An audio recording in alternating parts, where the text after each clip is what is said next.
Tonight at 10, Boris Johnson warns of tighter coronavirus restrictions as daily infections reach record highs. The Prime Minister says stronger measures aren't guaranteed, but Labour warns he must act now. It may be that we need to do things in the next few weeks that will be tougher in many parts of the country. So I say bringing those restrictions now, national restrictions, within the next 24 hours. That has to be the first step to controlling the virus. As some schools prepare to reopen, fears of staff shortages as unions tell teachers it isn't safe. And the Oxford vaccine is rolled out tomorrow amid concerns about the overall pace of the programme. Also tonight, saying that, that you've recalculated. a recording appears to show Donald Trump pressuring officials to overturn Joe Biden's election win in a key state.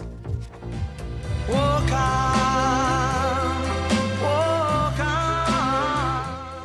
And he voiced the anthem of a city. Jerry Marsden of Jerry and the Pacemakers has died at the age of 78.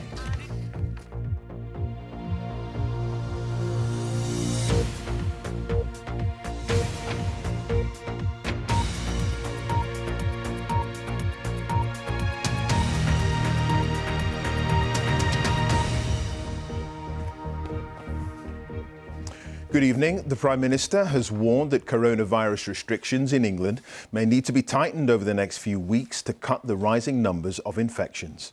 Boris Johnson also says it's right that schools should stay open where they can, and there are no plans to delay the return tomorrow of primary school children in many parts of the country. But the Labour leader, Sir Keir Starmer, says it's clear the government has lost control of the virus and a new national lockdown should be announced within 24 hours. Here's our political correspondent, Chris Mason. Arriving in a hurry to deliver a difficult message, the Prime Minister gave his first interview of the year today. He warned that coronavirus restrictions in England are likely to get worse before they get better.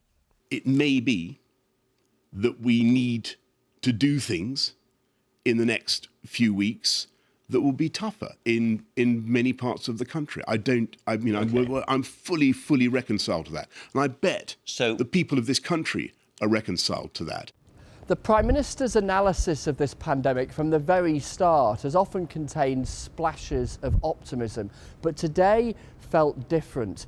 Vaccines and testing offer hope, but Boris Johnson struck a sombre tone as he leant on downbeat language about the need to be realistic about the very difficult period ahead. Primary schools in England outside London and parts of the southeast were expected to reopen this week, but some, at the last minute today, have decided to remain closed. In secondaries in England, there'll be a staggered start to the new term, with pupils expecting exams in the summer going back first. Schools are safe. Very, very important to stress that. The threat to the risk to kids, to young people is really very, very, very small indeed, as the scientists continually attest. The risk to staff is very small. And of course, the benefits of education are so huge. But the signs of everyday life, like these in High Wycombe in Buckinghamshire, are here to stay. And Labour have now gone a step further, calling for another England-wide lockdown. It is inevitable that more schools are going to close. Many will be closed tomorrow morning. But the more important thing, in a way, is the national restrictions need to come in the next 24 hours. Let's not have the Prime Minister saying, I'm going to do it, but not yet. That's the problem he's made so many times. The prospect of further restrictions, shops closed, a slump in demand, staff homeschooling their children, is placing colossal pressures on businesses and a demand for more support. How do we get this bridge across from a really difficult Christmas period for small business through to the spring, or through to the Easter, which people are now thinking is the recovery? And actually, the government should be throwing everything it's got at helping small businesses to survive the next 2 to 3 months. And so 2021 begins as 2020 ended, shrouded in worry and uncertainty. The vaccines will allow us to turn a corner in tackling this pandemic, but the rest of winter looks bleak. Chris Mason, BBC News. Well, with some schools reopening tomorrow after the Christmas break, there are concerns that there won't be enough staff because of worries over the new variant of coronavirus. The biggest teaching union, the NEU, is advising members only to hold classes for the children of key workers or those from vulnerable backgrounds. With more, here's our education correspondent, Dan Johnson.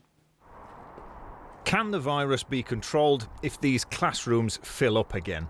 It's a huge question with all kinds of complications and implications.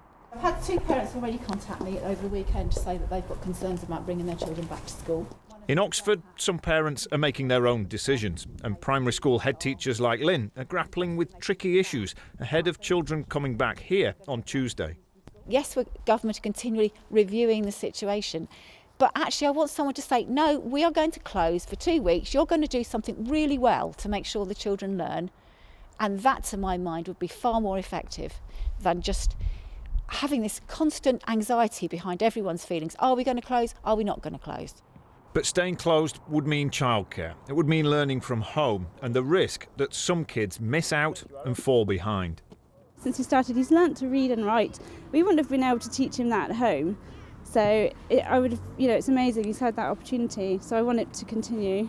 I hope that teachers are prioritised for vaccination so that there is some element of safety in returning to schools, as it will benefit everyone, especially the young children. At the moment, I think it would be better if we didn't. I think it would be better if all the schools were closed just till we got over this peak. There's pressure from teaching unions, councils and some local public health directors.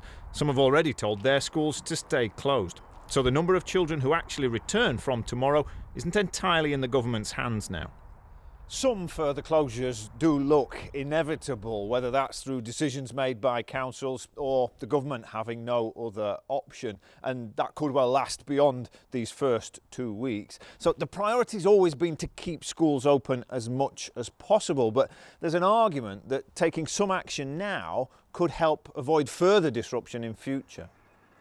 Wales and Northern Ireland have delayed the return another week, and Scotland's schools won't fill up until the middle of the month. In Bradford, pupils are due to return under Tier 3, but staff here, like elsewhere, could vote with their feet after teaching unions declared classrooms unsafe. Whether we open or not depends on the number of staff that we have, and it's not just teachers. There are other members of staff who've got real genuine concerns as well, including kitchen staff, and obviously we would need to feed the children at lunchtime, and if we haven't got kitchen staff in school because of their concerns, then that's another issue that I need to take into account when we make a decision. This evening, the Local Government Association called for schools to have flexibility in making their own decisions. 20% of England's primary pupils already face a fortnight of home learning. More areas are now saying their schools should join them, and more schools are finding they haven't got the staff to open anyway. Dan Johnson, BBC News, Oxford. And our political correspondent Chris Mason is here. Chris, Boris Johnson is talking about possibly tighter restrictions. What could that involve? I'm told, Clive, that in the first instance, that would be moving those areas of England not currently in Tier 4, the highest level of restrictions, into that tier if the data continues to look bleak. But given what Mr Johnson said this morning, there is inevitably a huge amount of speculation about what else might be coming. Now, I'm told that one idea, the idea of a curfew in England, is not currently being looked at. As far as Labour are concerned, we heard a few minutes ago that Sir Keir Starmer wants an England-wide lockdown. He wants to model that on what happened in March, with a real emphasis on the stay-at-home message that we got used to then, but with schools open where possible and support bubbles still existing. The government make the argument that that isn't vastly dissimilar from Tier 4. I think if we take a couple of steps back, what we're confronted by now is wall-to-wall uncertainty. If your local school is closed tomorrow, you can't be certain that it's going to reopen in a couple of weeks' time. If it's open, you can't be certain that it'll still be open in a week's time. I think psychologically we were glad, weren't we, the other day to see the back of 2020. I think the blunt truth is the first few months of this year could be just as bumpy. OK, Chris, thank you. Chris Mason there, our political correspondent. Well, the latest official figures show there were nearly 55,000 new coronavirus infections recorded in the latest 24-hour period.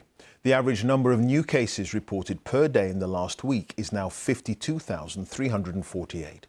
There were 454 deaths reported. That's of people who died within 28 days of a positive COVID-19 test. But today's figures don't include Scotland.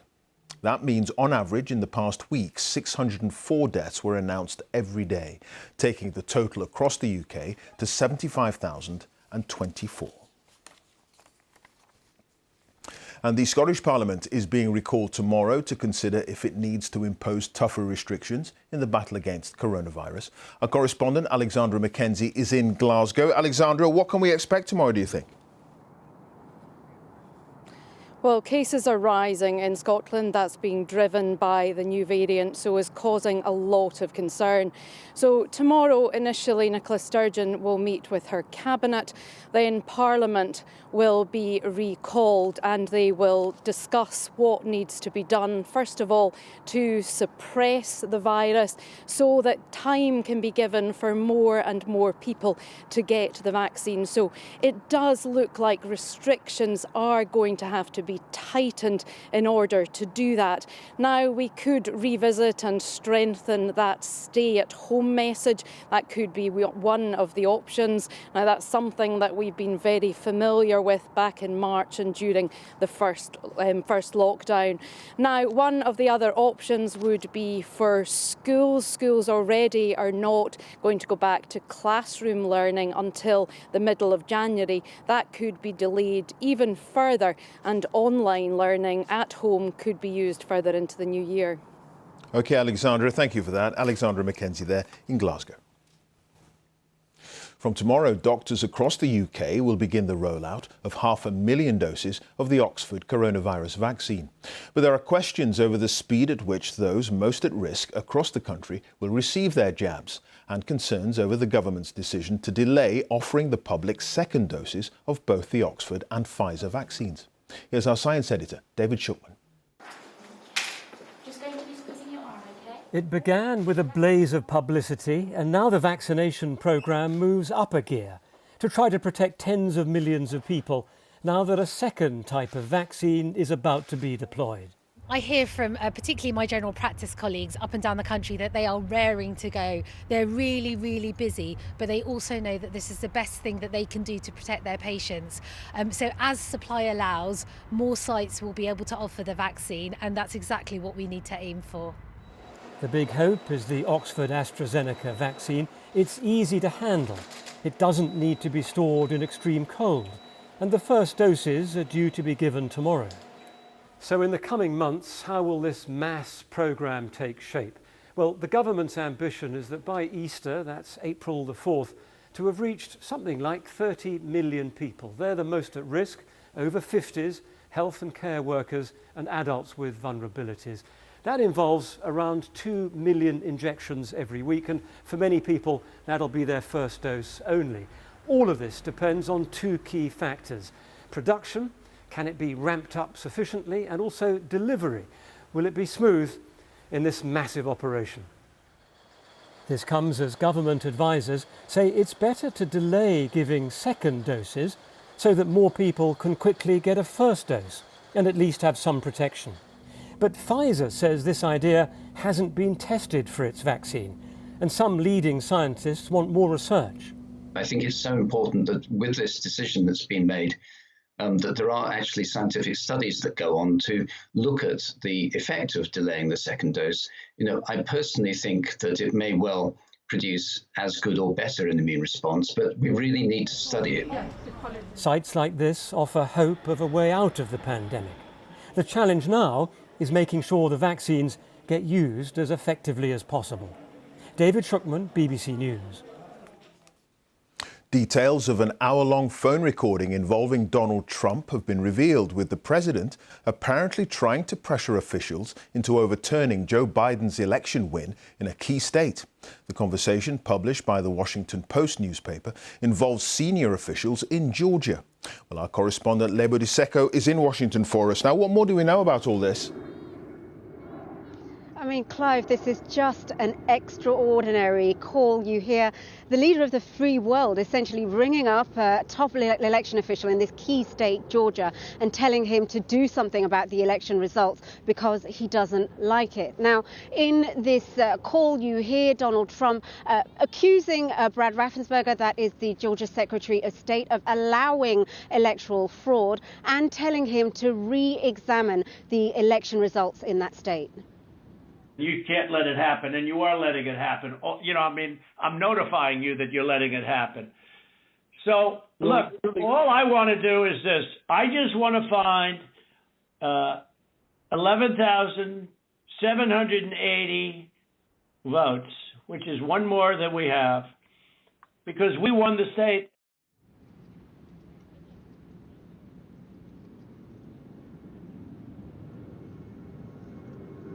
And just to put this in context, Clive, this is 2 days that this audio has come out 2 days before crucial Senate runoffs in the state. The outcome of those will decide who controls the upper house of Congress. And Republicans find themselves trying to get people out to vote when their own president is undermining the credibility of these elections. OK, Lebo, thank you for that. Lebo Diseko there live in Washington. A murder inquiry is underway after the death of a 13-year-old boy in Reading. Thames Valley Police say they were called to reports of a stabbing on a playing field near the Emma Green area. The teenager died at the scene and his next of kin have been informed. Police are appealing for witnesses.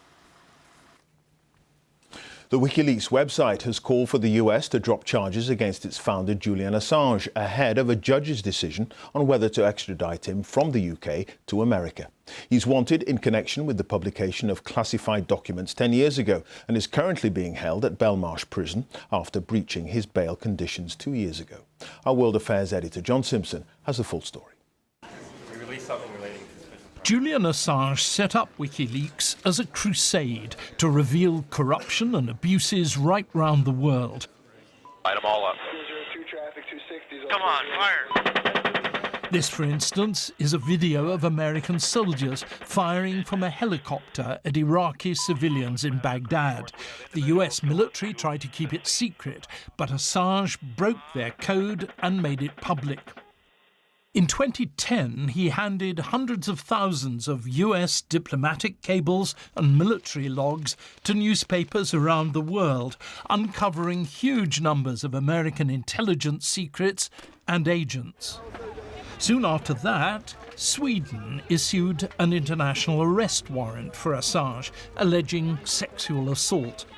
When the High Court in London decided he should be extradited to Sweden, Assange broke bail and took refuge in the Ecuadorian embassy. The United States must renounce its witch hunt against WikiLeaks. In 2014, I went to see him in the embassy, which was only the size of a large flat. It's a difficult situation. Other people are in more difficult situations. Before the 2016 US election, WikiLeaks published secret Democratic Party emails which damaged Hillary Clinton and may have helped her opponent, Donald Trump, to become president. It was alleged the hacking came from Russian agents. Sweden's case against Assange for rape came to nothing. But finally, in 2019, Ecuador allowed the British police to arrest him, and he was sentenced to 50 weeks in prison for breaking bail. The US government started proceedings to extradite him. Various newspaper editors say this is an attack on press freedom, but one American expert says the true charge against Assange is hacking government secrets. I think that the story about Assange should be a truthful one, and there's a lot of stuff being peddled out there. The discussion about what WikiLeaks is will change significantly, and you won't see so many journalism outlets, so many organizations, NGOs to support journalism, making what are really unsupportable claims about this being a political prosecution. It's simply not. Assange's lawyer disagrees. This means that any journalist who's reporting upon the crimes of a foreign nation, reporting truthful information about a foreign nation, about human rights abuse, war crimes, can be extradited. And the most dangerous aspect of this is that not only can you be extradited, but that when you return to the United States, as they're saying in Julian Assange's case, you will not benefit from constitutional protections. That is a terrifying precedent. Yet, even if tomorrow's judgment goes against Assange, the appeals process will last a long time. John Simpson, BBC News. The founder and lead singer of the band Gerry and the Pacemakers, Gerry Marsden, has died. He was 78. Best known for the song You'll Never Walk Alone. It's been sung by Liverpool football fans on the terraces for decades. There have been numerous tributes from across the entertainment world, including from Sir Paul McCartney, who said, "See you, Gerry. I'll always remember you with a smile." Daniela Ralph looks back at his life.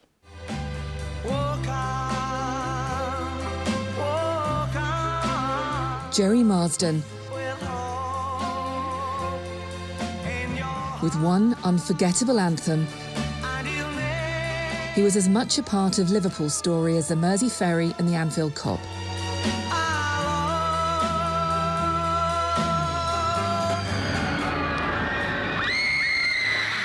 Born in Toxteth, his career began at the legendary Cavern Club in the early 60s. Gerry and his band The Pacemakers were spotted by Beatles manager Brian Epstein, who gave them a song that had been turned down by the Fab Four and Adam Faith. How Do You Do It was a huge hit on both sides of the Atlantic. We'd never heard ourselves on tape before, and it got to #1, and we were very pleased. The Beatles were upset, and so was Adam, I think. The girls are at the top of their screaming form if the reception they give to Gerry and the Pacemakers is anything to go by. More followed as the Mersey beat swept the world. And I like it more with every day, and I like it always hearing you say you're liking it too. Tonight, Sir Paul McCartney paid tribute with this photo of the Beatles with the Pacemakers. And of his friend, Gerry Marsden, he said he was a reminder of a joyful time in British music and would always remember him with a smile. So ferry, cross the Mersey. It was as a singer of gentle ballads for which he'll be remembered. Ferry Across the Mersey was a nostalgic expression of his love for Liverpool.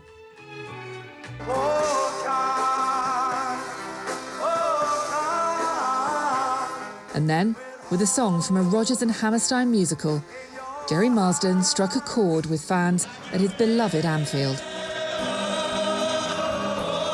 The band may have split up in 1966, but as he proved nearly half a century later at the 25th anniversary of the Hillsborough disaster, musically and emotionally, he'll always be a part of the heart and soul of the club.